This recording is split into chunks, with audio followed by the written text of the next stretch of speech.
El enfoque humanista surge como una respuesta, una alternativa frente a otras dos orientaciones, el psicoanálisis de Freud y el conductismo de Pavlov y Watson. Al surgir como una alternativa frente a las otras dos mencionadas anteriormente, Maslow llamó al enfoque humanista la tercera fuerza. Este enfoque surge como un movimiento de protesta enfocado en el estudio de personas sanas. Maslow creía que todos los movimientos psicológicos, por el contrario, estaban enfocados esencialmente en la deficiencia y la enfermedad. Uno de los principales representantes es Carl Rogers. El norteamericano siempre se vio atraído por los estudios humanísticos. Desde entonces comenzó sus estudios en el área de filosofía y religión. Luego comenzó a asistir a cursos de psicología. En la época predominaba el funcionalismo, el conductismo y el psicoanálisis. Por esta razón, el pensamiento de Rogers se ve muy influido por estas escuelas. Al finalizar sus estudios, comienza a trabajar como director de un instituto psicopedagógico. Aquí comenzó a ver la importancia del tipo de relación terapéutica y la teoría de que solo el cliente sabe cuál es su problema. Defiende la teoría desde el ámbito de lo concreto, más que de la especulación teórica. A su vez, destaca la inexistencia del lenguaje verbal para describir determinadas emociones y o situaciones. Otro exponente es Abraham Maslow, psicólogo estadounidense nacido en 1908. Planteó que existe una tendencia que se manifiesta con los procesos de autoactualización y autorrealización, la cual está dirigida hacia la salud mental. Su mayor aportación es la de la pirámide de las necesidades, en donde se puede ver una jerarquización. Los humanistas hacen especial énfasis en la experiencia subjetiva, la libertad de elección y la relevancia del significado individual, así como también en la necesidad de empatizar y comprender a los estudiantes.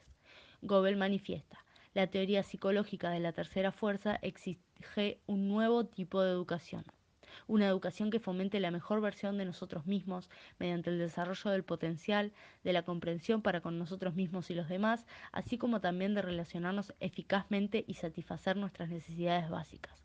Todo esto en pos de llegar hacia la autorrealización.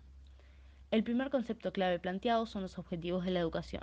Se plantea desarrollar la individualidad de las personas, ayudar a los individuos a reconocerse como seres únicos y ayudarlos también a actualizar sus potencialidades.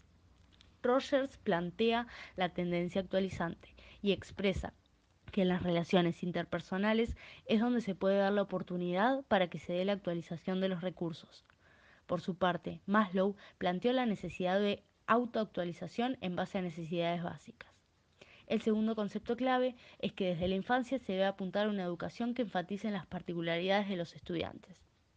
El tercer concepto clave es que Rogers plantea que para alcanzar un aprendizaje significativo es necesario el aprendizaje experiencial, ya que él cree que cuando una persona tiene contacto con una experiencia que es significativa, ésta le genera emociones y de esta forma recordará lo que aprendió.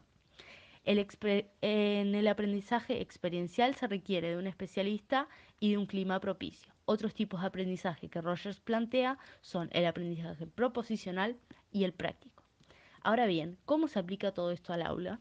Es posible aplicar el enfoque humanista de diversas maneras en el aula, empezando por ir en contra de los métodos tradicionales, así como también problematizar los programas y contenidos. También debemos fomentar la autoevaluación y que el estudiante y el profesor estén a la misma altura. Es clave la idea de la no directividad. Además, el alumnado debe ser libre de elegir los objetivos y los métodos que se desarrollarán en el aula. Es necesario cambiar el modo de percibir la enseñanza y el aprendizaje. Por último, ¿cuáles son las debilidades de la teoría? La participación de los alumnos en el currículum, basándose en sus intereses, es muchas veces difícil de concretar. A su vez, la inexistencia del lenguaje verbal para plantear determinados conceptos que rigen esta teoría es otra debilidad. Y por último, el hecho de que se dificulta el aprendizaje desde lo empírico. Por otro lado, las fortalezas son que se toman en cuenta los aspectos afectivos del educando, el rol activo del aprendizaje del educando y por último la libertad que se le brinda al estudiante para tomar decisiones que lo ayudan en su desarrollo y en su potencialización.